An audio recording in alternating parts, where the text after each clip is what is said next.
मूस खाने वाला चूहा खाने इतने नीचे स्तर के लोगों को भी संविधान के आधार पर आरएसएस भाजपा उनको मंत्री बना दी। संविधान खतरा में नहीं है चूंकि मंत्री बना दिया। अरे वो जीतन राम मांझी को अपने समाज से अलग करके वो अपने पक्ष में कर लिया। कहेगा कि जीतन राम मांझी तोरे जात नु हो तो चुप रह, अब तोरा पर कितनो अब हम शोषण आर्थिक करे, चाहे कितनो तुम्हारी पिटाई करे, कितनो तुम्हारे साथ बेविचार करे, वो हमारा अधिकार है क्योंकि जीतन राम मांझी हमारा साथ बारन। संविधान का तो यही दुरुपयोग किया गया, संविधान को तो यही ध्वस्त कर दिया गया कि एक राष्ट्रपति को भारत के एक साधारण तुच्छ मंदिर में जाने से इतना अपमानित किया गया। द्रौपदी मुर्मू जी वो किसी मंदिर में गई तो उस मंदिर का देवता का प्राणी निकल गया और उनको भीतर गर्भगृह में जाने नहीं दिया। जैसे राष्ट्रपति को अपमानित किया गया, संविधान का मजाक उड़ाया गया। जब साधारण एक मंदिर के पुजारी के सामने ये लोग सरेंडर कर जा रहे हैं, तो ऐसे आदमी को राष्ट्र के सुरक्षा व्यवस्था का, राष्ट्र का प्रतिनिधित्व कैसे कर सकते? भवन में बुला करके शुद्धिकरण किया गया, गंगा का पानी छिड़का गया, इसका मतलब अछूत है, नीच है। सामूहिक सोच इनका था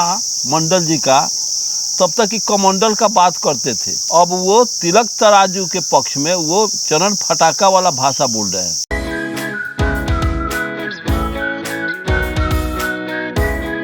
मोदी कैबिनेट में सबसे महत्वपूर्ण नाम जीतन राम मांझी का है। फालतू में लोग संविधान खतरे में होने का अफवाह उड़ा रहे थे।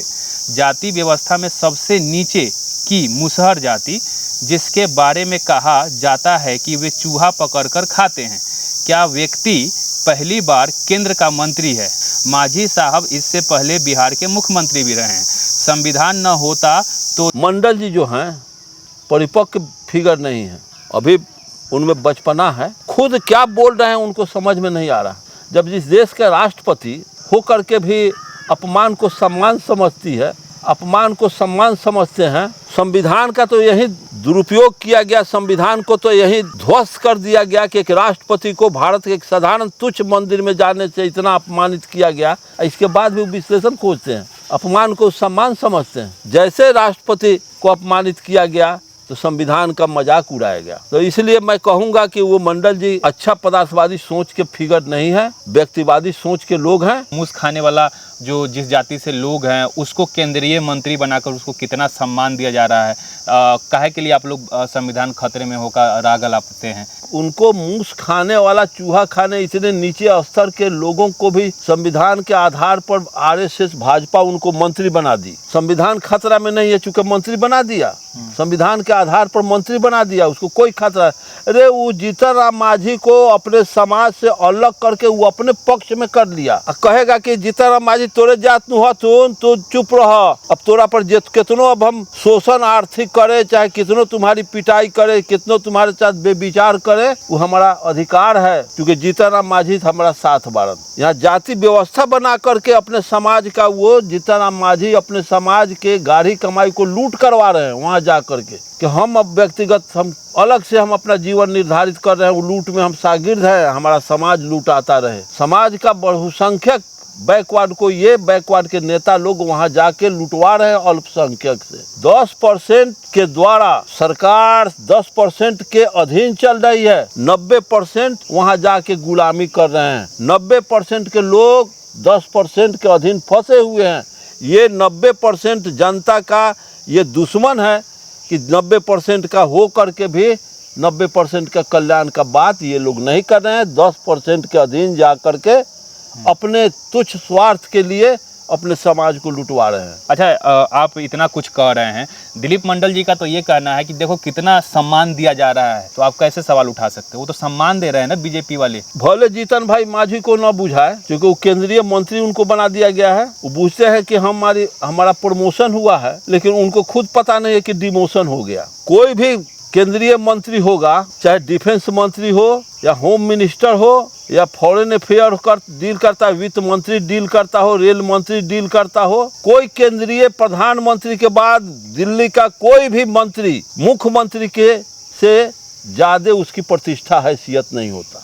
तो वो तो बोलो 24 गेलन 26 बने 2 बन के आ गेलन। जीतन राम मांझी बिहार के ये पावर थे, प्रतिष्ठा थे, वहाँ पावर प्रतिष्ठा में नहीं है। एक पद मिला है, दूगी मार लेलन, छक्का न मरलन। अगर छक्का मारने की बात होती तो यहीं के राष्ट्रपति द्रौपदी मुर्मू जी आदिवासी समुदाय से आती हैं और वो किसी मंदिर में गई तो उस मंदिर का देवता का प्राणी निकल गया और उनको भीतर गर्भगृह में जाने नहीं दिया। इनसे पहले जो राष्ट्रपति थे गोविंद जी के साथ भी वही ट्रीट हुआ। तो गोविंद जी से इनको लेसन मुर्मू जी को नहीं लेना था, इन मुर्मू जी से और गोविंद जी से लेसन जीतन राम मांझी को लेसन नहीं लेना था। इतना ये लोग नादान है, बच्चे हैं कि राष्ट्रपति देश का सुपर पावर बन गए, मुख्यमंत्री बन गए, देश का बड़का प्रतिनिधित्वकारी। तुच्छ दो क्लास पास ब्राह्मण के नजदीक जा करके हार जाती है, मैदान छोड़ देती है, वो देश का प्रधानमंत्री कैसे है, राष्ट्रपति कैसे बनेगी। जब साधारण एक मंदिर के पुजारी के सामने ये लोग सरेंडर कर जा रहे हैं तो ऐसे आदमी को राष्ट्र के सुरक्षा व्यवस्था का, राष्ट्र का प्रतिनिधित्व कैसे कर सकती। फिर इनको अपमानित किया गया, राष्ट्रपति महोदय को भवन में बुला करके शुद्धिकरण किया गया, गंगा का पानी छिड़का गया। इसका मतलब अछूत है, नीच है। इसके लिए इनको सोचना नहीं चाहिए कि जब राष्ट्रपति के साथ जो ब्राह्मणवादी व्यवस्था इतना नीचे स्तर का विश्लेषण और नीचे स्तर का अपमान कर सकता है, इतने उच्च पद को अपमानित कर सकता है, एक 2 क्लास पास ब्राह्मण, एक पुजेरी, एक भिखमंगा इतना बड़ा गरिमापूर्ण पद को जब अपने सामने जब तिरस्कृत कर रहा है तो राष्ट्रपति को इस पर एक्शन लेना चाहिए, तो रौंद के फेंक देना चाहिए। एक व्यक्तिगत सोच होगा, एक सामूहिक सोच होता है। तो व्यक्तिगत सोच, जब तक सामूहिक सोच इनका था मंडल जी का, तब तक ही कमंडल का बात करते थे। मंडल जी तब वहीं तक कमंडल के पक्ष में थे, अब वो तिलक तराजू के पक्ष में वो चरण फटाका वाला भाषा बोल रहे हैं। संविधान तो रोज संविधान का खतरा मर्रा ही रहा है। संविधान को वो अभी तक जाने नहीं है कि संविधान क्या कह रहा है, लोग क्या कर रहे हैं, संविधान कैसे रूट आउट हो रहा है, संविधान को जड़ से कबाड़ने का कैसा सुनियोजित योजना चल रहा है। और इसके बाद भी वो मजाक का कटाक्ष की बात करते हैं।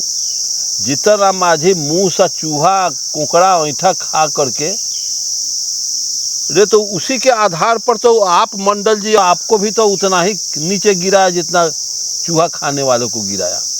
आपको भी मनुस्मृति में उतना ही लताड़ा है जितना तेली को लताड़ा है, कुम्हार को लताड़ा है, संपूर्ण कानू को लताड़ा है, संपूर्ण जाति को जूता मारे हुए है मनुस्मृति, जो ब्राह्मणवादी संविधान था उसमें। मतलब आप कुल मिला के ये कहना चाह रहे हैं कि जो भी दिलीप मंडल जी कह रहे हैं कि सम्मान दिया गया, अगर सम्मान दिया जाता तो जीतन राम मांझी उस समय मुख्यमंत्री थे, तब उनको मंदिर में नहीं जाने दिया गया, अछूत कहकर उनको बाहर से ही बेलगा दिया गया। फिर राष्ट्रपति बनी द्रौपदी मुर्मू जी, आदिवासी समुदाय से है, तो उनको भी चलो राष्ट्रपति बनाकर सम्मान दिया गया और दूसरी तरफ उनको मंदिर में भी जाने नहीं दे रहे हो। अगर राष्ट्रपति भवन में जा रहे हैं तो गंगा का जल छीट के शुद्धिकरण कर रहे हैं। तो भी सोशल मीडिया पे उनका पोस्ट था, उस पोस्ट पे इनका विचार कैसा लगा कमेंट बॉक्स में अपनी प्रतिक्रिया जरूर दीजिएगा। अगर इस पर और कुछ आपको जानना है या प्रतिक्रिया लेना है तो कमेंट में आप ये भी लिखेंगे, तो अगली बार हमारा कोशिश रहेगा कि उस पर भी माननीय अरुण कुमार गुप्ता जी का विचार लिया जाए। तो मिलते हैं अगले वीडियो में, तब तक आप और अपने परिवार का ख्याल रखें। जय अर्जक।